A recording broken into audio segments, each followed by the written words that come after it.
ମାଛରୁ ଆରମ୍ଭ କରି ଭବିଷ୍ୟତର ଯୋଦ୍ଧା ପର୍ଯ୍ୟନ୍ତ ଏଗୁଡ଼ିକ ହେଉଛି 10ଟି ଦିବ୍ୟ ରୂପ ଯାହା ବିଶ୍ୱକୁ ରକ୍ଷା କରିଥିଲା। ମତ୍ସ୍ୟ ଯିଏ ମହାପ୍ରଳୟରୁ ଜୀବନ ବଞ୍ଚାଇଲେ। ଦେବତା ଏବଂ ରାକ୍ଷସମାନେ ମହାନ ସର୍ପକୁ ବ୍ୟବହାର କରି ସମୁଦ୍ର ମନ୍ଥନ କଲେ, ଯେଉଁଥିବାରେ ଭଗବାନ କୁର୍ମ ପର୍ବତକୁ ଧାରଣ କରିଥିଲେ।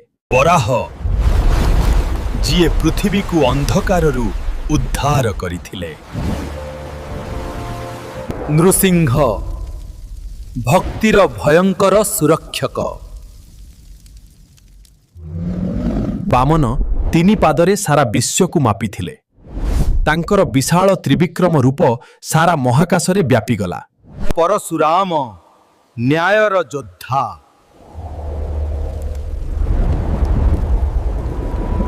ରାମ ସତ୍ୟର ପ୍ରତୀକ ଏବଂ କର୍ତ୍ତବ୍ୟ। କୃଷ୍ଣ ଜୀବନ ଏବଂ ଭାଗ୍ୟର ମାର୍ଗଦର୍ଶକ।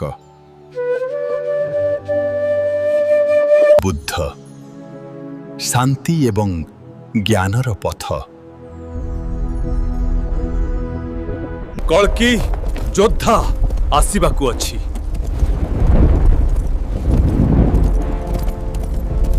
ଏହି ଅବତାରମାନେ ଆମକୁ ମନେ ପକାଇ ଦିଅନ୍ତି, ଯେତେବେଳେ ବି ଅନିଷ୍ଟ ବଢ଼େ ଶୁଭ ଫେରି ଆସିବ।